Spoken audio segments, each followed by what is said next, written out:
नमस्कार विद्यार्थी मित्रों, आज हम कक्षा 9 की पद्य 7 सूरदास के पद उसे समझने जा रहे हैं। पद्य को समझने से पहले हम उनके कवि सूरदास का परिचय समझ लें। महाकवि सूरदास का जन्म कुछ लोगों के मतानुसार दिल्ली के पास सिंही नामक एक गांव में हुआ था। कई लोगों का मानना है कि इनका जन्म मथुरा के पास रुनकता या रेणुका क्षेत्र में हुआ था। उनका जन्मांध होना भी विवादास्पद है। कुछ लोगों का यहाँ पर ये मानना है कि सूरदास जो हैं वो जन्म से ही अंध थे। तो कुछ लोगों का ऐसा मानना है कि सूरदास जी ने भगवान श्री कृष्ण के दर्शन के बाद अब वो कुछ और नहीं देखना चाहते थे, इसलिए अपनी आंखें फोड़ दी। तो ये विवादास्पद बाबत है, इनमें कोई स्पष्टता नहीं है। वल्लभाचार्य उनके गुरु थे। उनकी प्रेरणा से वे श्रीनाथ जी मंदिर में श्री कृष्ण की लीलाओं के संबंधित पदों की रचना करते थे। वे कृष्ण के अनन्य भक्त थे। वात्सल्य एवं श्रृंगार के वर्णन में वे अद्वितीय हैं, उनके जैसा दूसरा कोई नहीं है। प्रस्तुत पद में सूरदास की अनन्य भक्ति भावना का परिचय मिलता है। उनका मन सिवाय कृष्ण के कहीं और सुख नहीं पाता। जिन आँखों ने कमल के समान नयनों वाले श्री कृष्ण का दर्शन कर लिया हो, वे और देव की आराधना कैसे कर सकती हैं। आराध्य देव का गुणगान सुर ने किया है। दूसरे पद में भी श्री कृष्ण का मनमोहक वर्णन किया गया है। बाल कृष्ण की चेष्टाओं के माध्यम से बालक कृष्ण का मनोरम्य वर्णन किया है। तो यहाँ पर सूरदास जी ने अपने आराध्य देव भगवान श्री कृष्ण के बाल स्वरूप का वर्णन किया है। तो यहाँ पर भगवान श्री कृष्ण ही सूरदास जी के आराध्य देव हैं। ये कहते हैं कि एक बार जिसने भी श्री कृष्ण के मनमोहक रूप को देख लिया हो, वो दूसरे देवों की आराधना कैसे कर सकता है। और उन्होंने ऐसा कहकर अपने आराध्य का महत्व जो है वो यहाँ पर वर्णित किया है। तो अब हम इस पद्य को भी समझें। मेरो मन अनत कहाँ सुख पावे। मेरो यानी मेरा, मन यानी मन, अनत यानी और कहाँ, अनत यानी दूसरे स्थान पर या दूसरी जगह पर या और कहीं। तो यहाँ पर कवि कहते हैं कि मेरा मन दूसरे स्थान पर कहीं भी सुख नहीं पा रहा है, यानी मुझे दूसरे किसी भी देवी देवता की आराधना करने पर सुख नहीं मिल रहा है। मेरा मन और दूसरे स्थान पर कहाँ मेरे मन को सुख मिलता है। जैसे उड़ी जहाज को पंछी फिर जहाज पर आवे। जिस प्रकार से जहाज पर बैठा हुआ कोई पंछी जहाज से उड़ेगा तो फिर वो जहाज पर ही वापस आकर बैठता है, क्योंकि अगर समुद्र में जहाज है और पंछी उड़ना भी चाहे तो वो समुद्र को कैसे लांघ सकता है, उसे फिर से उसी जहाज पर आकर बैठना पड़ता है। तो इसलिए यहाँ पर कवि हमें कहते हैं कि जिस प्रकार से जहाज का पंछी जो है वो जहाज से उड़कर फिर उसी जहाज पर आता है, ऐसे इसी प्रकार से कमल नयन को छाड़ी महात्म और देव को ध्यावे। कमल नयन यानी कमल रूपी नैनों वाले, छांडी यानी छोड़कर, महात्म यानी महत्व, और ध्यावे मतलब ध्यान करे। परम गंगा को छांडी पियासो दुर्मति कूप खनावे। पियासो यानी प्यासा, दुर्मति यानी मूर्ख, कूप यानी कुआं, और खनावे मतलब खुदाए। जीही मधुकर अम्बुज रस चाख्यो। जीही यानी जिस, मधुकर यानी भौरा, अम्बुज रस, अम्बुज यानी कमल, और करील, करीला एक प्रकार का एक कांटेदार पौधा होता है, जेने આપણે ગુજરાતીમાં કહીએ કેરડાનું વૃક્ષ। તો करील यानी एक कंटीला पौधा, उनके ऊपर फल लगता है। सूरदास प्रभु काम घेनु तजी छेरी कौन दुहावे। छेरी यानी बकरी, काम घेनु यानी ऐसी गाय जो सभी प्रकार की मन की इच्छा, मनोवांछित इच्छा जो है वो पूर्ण करती हैं। तो तजी यानी छोड़कर। तो अब इस पद्य को समझ ले। यहाँ पर सूरदास जी जो हैं वो कहते हैं कि मेरा जो मन है वो श्री कृष्ण के सिवाय और कहीं सुख नहीं पाता। मेरा जो मन है वो श्री कृष्ण के सिवाय और कहीं सुख नहीं पाता है, यानी कि मेरे आराध्य भगवान श्री कृष्ण ही मुझे सुख दे सकते हैं।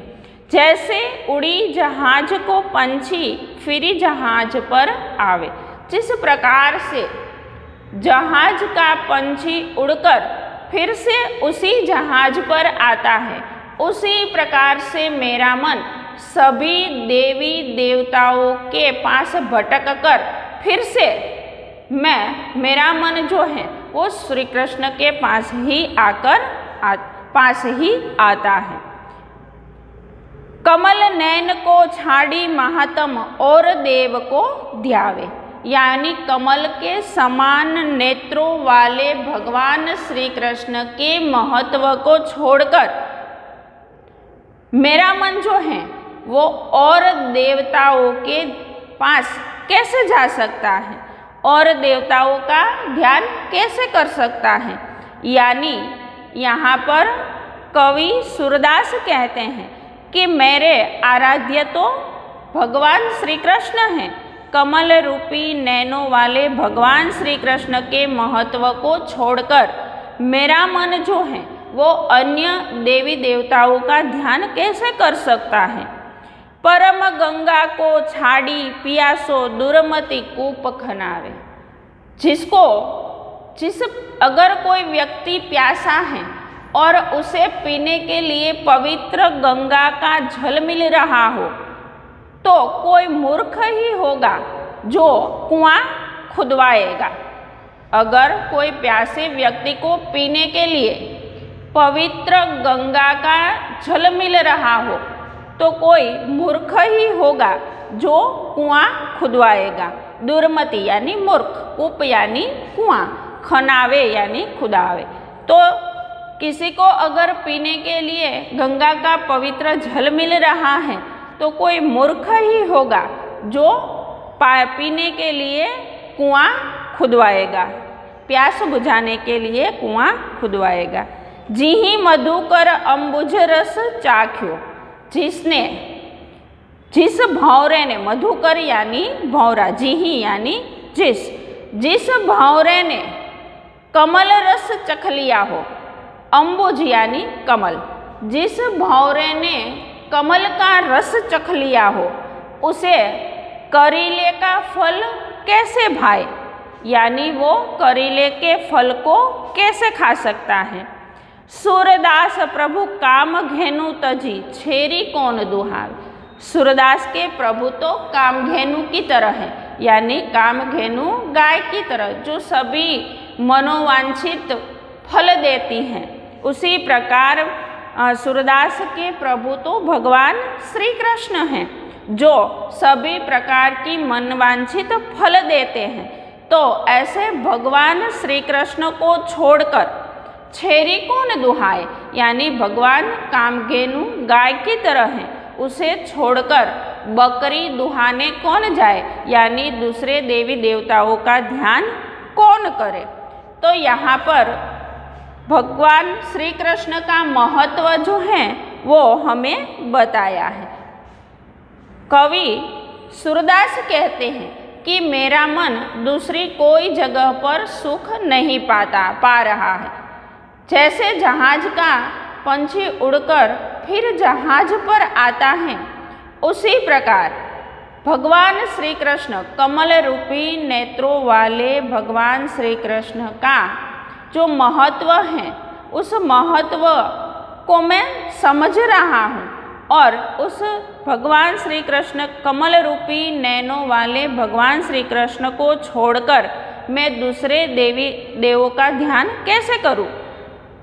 अगर कोई व्यक्ति प्यासा है और उसे पीने के लिए पवित्र गंगा का जल मिल रहा है, तो कोई मूर्ख ही होगा जो कुआं खुदवाएगा। जिस भावरे ने कमल के रस को चख लिया है, उसे करीले का फल क्यों भाए।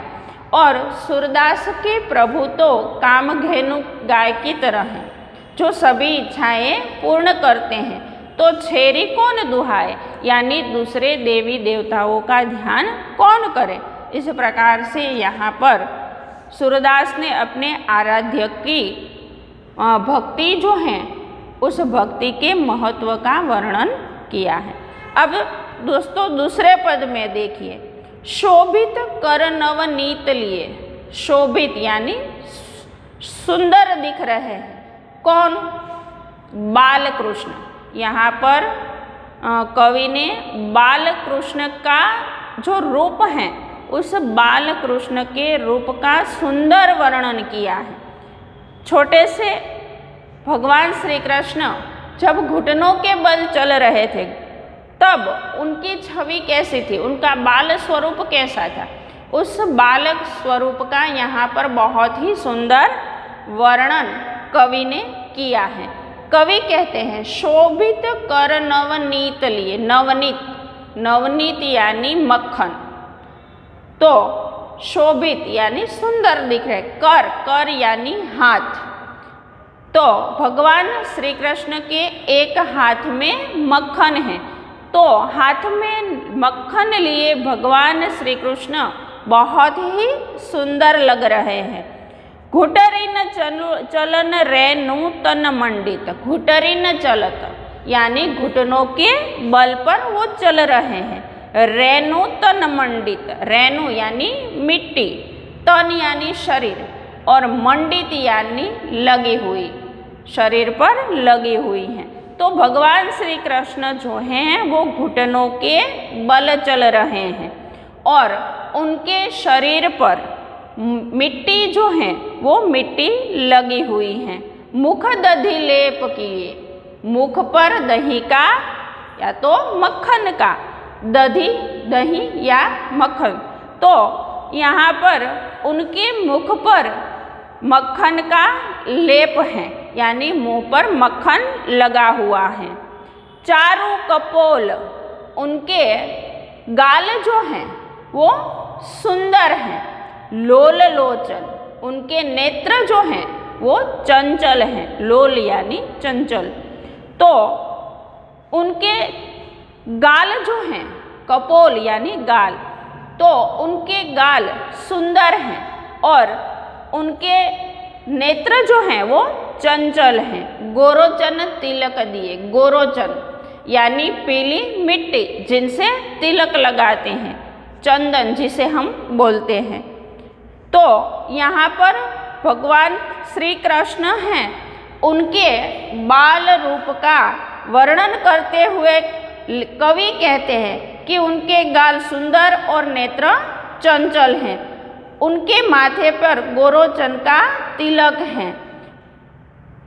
लट लटकनी मनु मत मधुपगन मादक मधु ही पिए। लट लटकनी, लट यानी बालों का गुच्छा, उनके मुख के दोनों ओर बालों की लटें लटक रही हैं, यानी बालों का गुच्छा जो है वो लटक रहा है, बालों की गुच्छे लटक रही हैं।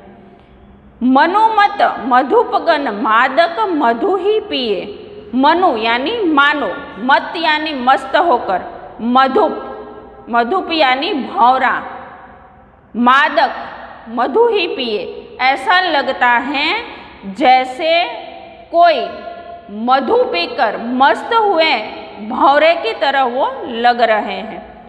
कंठ कंठूला ब्रज के हरि नख। कंठ कंठूला ब्रज के हरि नख, उनके गले में एक कंठूला बंधी है। कंठूला यानी चांदी की चौकिया। तो उनके गले में कुछ चांदी की चौकियाँ बंधी हुई हैं और साथ ही साथ केहरी नख, केहरी यानी सिंह के नाखून। उनकी जो चांदी की चौकियाँ, उनके श्री कृष्ण के गले में चांदी की चौकियाँ और बाघ के नख जो हैं वो बंधे हुए हैं। और राजत सुचिरहिय धन्य सुर एक पल इही सुख का सतकल्प जिय। तो यहाँ पर भगवान श्री कृष्ण हैं, उनके गले में पहनी हुई चांदी की चौकियों, बगनखा और बजर बुट्टों की माला उनके हृदय पर शोभित हैं। सूरदास जी कहते हैं कि बाल कृष्ण की इस छवि को जिसने भी एक बार देख लिया, उसे उनका जीवन तो धन्य हो जाता है, फिर वो 100 कल्प तक उनके जीने का कोई अर्थ ही नहीं है। तो इस प्रकार से यहाँ पर सूरदास जी ने भगवान श्री कृष्ण के बाल स्वरूप का जो वर्णन है वो किया है। फिर से एक बार देख ले, भगवान श्री कृष्ण जो हैं उनके हाथ में मक्खन लिए हुए हैं और हाथ में मक्खन लिए हुए श्री कृष्ण का रूप जो है वो अत्यंत सुंदर लग रहा है। वो घुटनों के बल चल रहे हैं और उनके शरीर पर धूल लगी हुई है और मुख में मक्खन लगा हुआ है। उनके गाल सुंदर और नेत्र चंचल हैं। उनके माथे पर गोरोचन का तिलक लगा हुआ है। उनके सिर के दोनों ओर लटें झूल रही हैं। मस्त मधु पीकर मस्त हुए भौरों के समान लग रहे हैं और गले में पहनी हुई चांदी की चौकियों, बगनखा और बजर बुट्टों की माला हृदय पर शोभित हो रही हैं। सूरदास जी कहते हैं कि बाल कृष्ण की इस छवि को देखने का सुख एक पल के लिए भी मिल जाए तो जीवन धन्य हो जाए, फिर 100 कल्प जीने का कोई अर्थ ही नहीं है। तो इस प्रकार से यहाँ पर सूरदास जी ने भगवान श्री कृष्ण के बाल स्वरूप का वर्णन है वो किया है। तो विद्यार्थी मित्रों, मैं मानती हूँ कि आपने अच्छी तरह से इस कविता को समझ लिया होगा। तो आपको इनका स्वाध्याय जो है वो स्वाध्याय पोथी में लिखना है। आज के लिए इतना ही, अगले वीडियो में दोबारा मिलेंगे। अस्तु।